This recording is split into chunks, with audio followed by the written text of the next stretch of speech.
Hey guys, let's dive into a little AP Euro action. All right, so I thought I'd give it a try for you, and we're going to talk about the French Revolution reading guide. So I don't have a digital version of the textbook, which sucks. I totally get it, but I'm at least going to use the page and kind of follow along to try to help out. So question one says, what's truly meant about the call for liberty? And in 691, right away at the beginning, it talks about how liberty was kind of like the drug across Europe. And so they were calling for individual rights. They protested government controls. They advocated for freedoms of religion, freedoms of the press. They wanted to end censorship, put equality in front of the law. Those are the calls to liberty. And so, what that really meant was they wanted a situation of the Enlightenment. They wanted people to not just be equal in front of the law, but they potentially also wanted a government that made laws to represent the people. So we're talking about representative, legislative governments, not necessarily direct democracy, but something like republicanism. Okay, so I'm not going to write in full answers here because it takes me forever to type, but freedoms like religion, press, assembly, right? They wanted representative governments.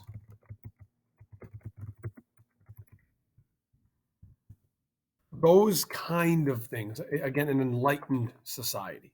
Again, write it in complete sentences, but I'm trying to help you out. So then it says, what are two important distinctions made about equality? And so the book then on the right hand side goes into in the second full paragraph down that equality is like a more ambiguous, a more nebulous idea. And so when we talk about equality, what they meant was equality for all men in front of the law. Right? So that's really what they were talking about. So it meant equal treatment of all men for the law. What that means is crime for this guy is crime for this guy. If you're middle class, if you're poor, killing someone equals the same punishment, right? In front of the law, in front of my government, French citizen A and French citizen B should be the same. Now, the two weird distinctions. Distinction one is that it wasn't for women. Right. So one of the weird things is even though women played a pretty decent role in hosting salons during the Enlightenment, and they play a huge role in the French Revolution, this wasn't for them. Two, this was not like a class equality. They didn't want some sort of communist utopia where rich and poor would all become the same. They were okay with class distinctions. But those class distinctions were okay so long as in front of the law you had the same rights and protections. But it didn't mean that everyone should have the same, um, like the same social class. Social classes were fine. Hopefully that makes sense. So then it says, how did France contribute to the American cause for independence? And so we have to skip a couple pages to 694. Down at the very bottom on the right-hand side, it talks about the international scene. And really what France was doing is they weren't openly engaged in hostile warfare.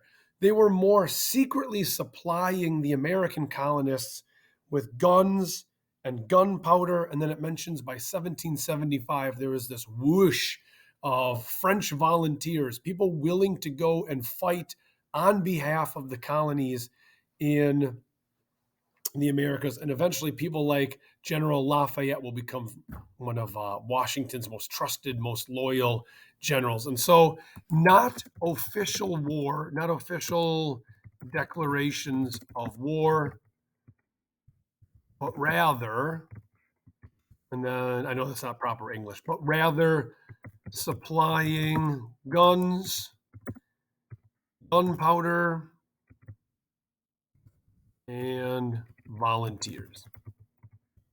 And what's interesting is a lot of those volunteers who serve in the American War of Independence will go back to France, all hopped up on revolutionary Enlightenment talk, and they're going to kind of start spreading that same fire when they get back to France. So in some ways, it puts the fire in the belly of a lot of these people who got to see what was going on in America.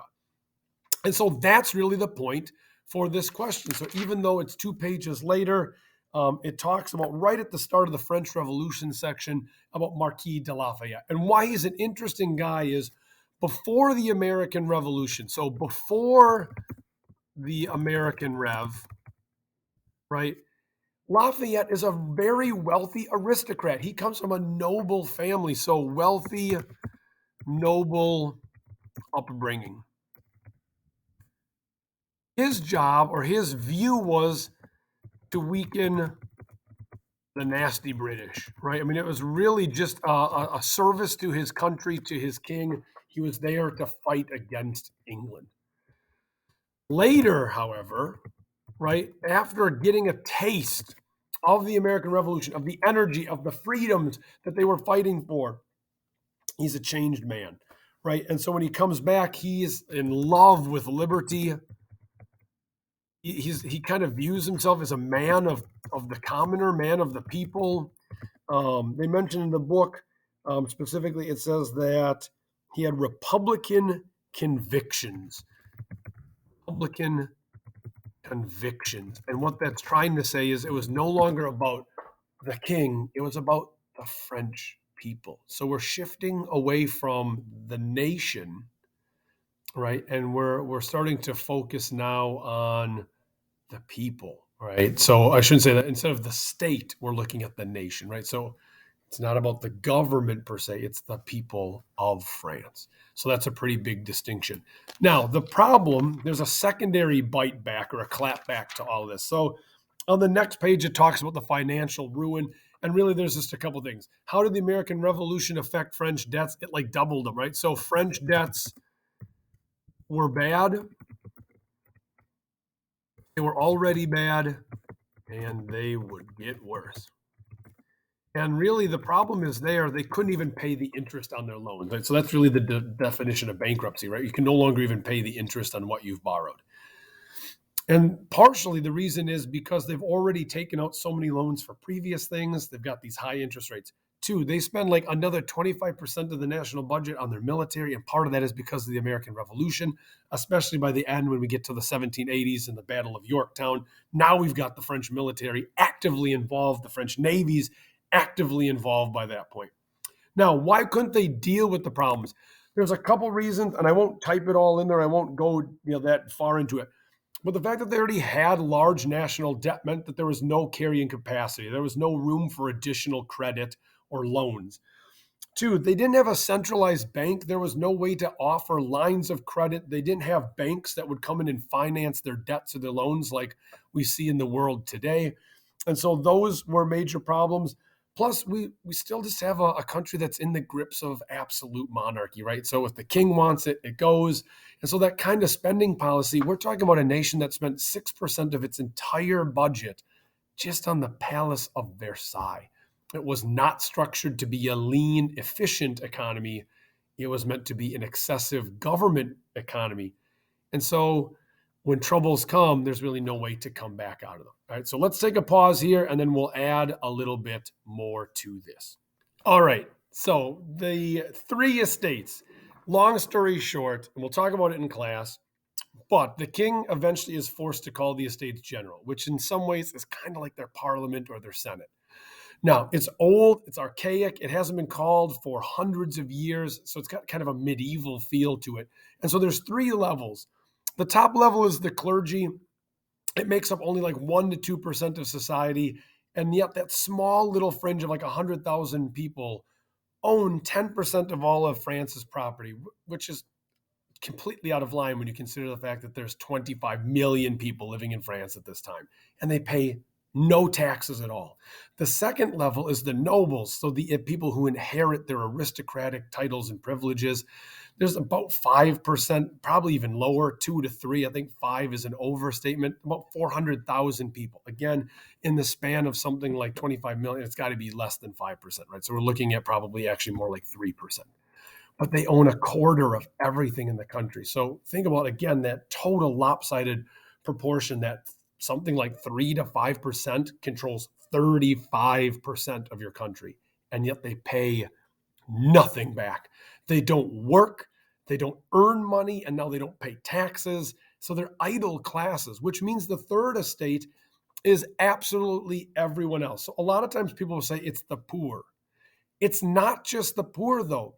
It's everyone. It's artisans, it's wealthy farmers, it's shopkeepers, it's blacksmiths and skilled craftsmen, it's attorneys, it's your ship company owning, joint stock investing, middle class millionaires. They're all lumped together. And that's actually part of the problem. That someone who's a high successful attorney, who's educated and has a ton of money, is lumped into the same group with a very small common farmer, right? They own 65% of the land, but when you think about the fact that it's almost everyone, that's actually quite harmful. And yet they're on the hook for the entire tax bill. Now, what reforms were popular with everyone going into this reform? Most people, regardless of which level of the Estates General you were in, you probably supported some basic ideas. And so on page 700, excuse me, they mentioned that most people were pretty much in line with the idea of a constitutional monarchy, right? Most people had accepted that idea that kind of feels like Montesquieu, right? Putting checks and balances, limits on power to avoid tyranny. They also started to support more individual liberties, so the ability for people to go to school, greater freedoms of the press, less kind of old regime censorship over media. Probably some tweaking of the tax code, although, not entirely sure what that would be. And then fixing internal trade barriers and monopolies, right? Some of those old vestiges of mercantilism. Now, what happens is the Estates General kind of devolves. And part of that is because the way it voted was a block vote. So you had each estate would vote, and then they'd cast one vote for their estate. So the clergy would get together, they'd hate a reform, they'd vote no. Nobles would get together, they'd all say that they don't want a reform, they'd vote no. The third estate would get together and they say we want reform, they'd vote yes, but they're always going to lose 2 votes to 1, right? So there's always going to be this block vote. And so the idea behind the National Assembly is that they were going to instead break out of this system and represent the nation. Their driving goal was they demanded a constitution to be created to protect the rights of all men. They refused to stop meeting until they got that. And the name National Assembly is really cool because, again, it's not about the state. It's not about the government. It's about the people. The nation is the people. This is the people assembled in this group representing the needs of the common man. Now, the last couple of things, again, I'm not going to fill in the whole chart, but feel free to kind of listen and pause and go through it. The storming of the Bastille happens quite early on. Louis XVI, as all of this is transpiring, freaks out. He sends troops around Paris, not to kill people, but just to be ready. But Paris thinks that means that they're all going to be killed in a bloodbath. And so the revolutionaries in the city, and Paris was a very revolutionary city, very, very liberal, very radical. They stormed the Bastille, which was this famous old dungeon and fortress, but it also was an armory. And so their goal was to try to get guns and gunpowder. Who participated? Radical Parisians, a group known as the National Guard, which was ironically led by Marquis de Lafayette. Right? He was there helping out. And there's really 2 outcomes. One, it's a symbolic move of the people fighting against the old regime, the tyranny of a king, right? Literally, there's this image of the fire and the smoke as people are kind of destroying absolutism. 2, it's really, really bloody and nasty, and it sets some revolutionary norms that are not really okay, like beheading people and playing in their blood, killing people just for the kind of the propaganda of violence. All right, the Great Fear happens out in the countryside, and the idea was people were afraid that their noble lords were going to reimpose serfdom, and so the goal was to destroy any papers or documents that might show that you owed labor to someone. And so the people doing this are your common peasants who are farmers, and the outcome is out in the countryside, there's a bloodbath, a property destruction, and a killing of people in this paranoid rage against the wealthy elite landed nobles. And it did help bring some of the rural population into the revolution, although, to be fair, the countryside would largely remain pretty moderate throughout the revolution, and in some areas quite pro-monarch. And then lastly, the Women's March, getting much later into the revolution. Several months have passed by, and a lot of the very radical pro-revolution women of Paris, they're starving, they can't pay taxes, and eventually they decide that they're going to march out to Versailles, and they're going to demand that the king meet with them. And what they do is they break into the palace of Versailles, they threaten to kill Marie Antoinette, and they demand that Louis comes back to Paris as a political prisoner to see their suffering. And so it's the radical women trying to impose their will. And ironically, even though women hadn't been given a full seat to this revolution, it was them who brought Louis to Paris, and ultimately he's going to be under house arrest and will never be a free man after this event. And so then it says, explain how the rights of women were impacted by the National Assembly. And really what we're looking at here is kind of a twofold thing. Women were really hoping that the revolution would play out in their favor, right? They were early supporters of enlightenment with salons. They were early protagonists with the Women's March to go get Louis. And yet the language of the Declaration of the Rights of Man was the Declaration of the Rights of Man. Right? It stopped short of giving equality, as hinted in the first questions. It stopped short of giving women those same legal rights. And so it's not surprising that actually after this, there would be a rebuttal, and women would craft something known as the rights of women and citizen, or the vindication of the rights of women and citizen, as kind of like almost a thanks for nothing men for leaving us out in the cold. It's not the only moment of this revolution where there'll be infighting. All right, so guys, I hope this helps, and I'll talk to you soon.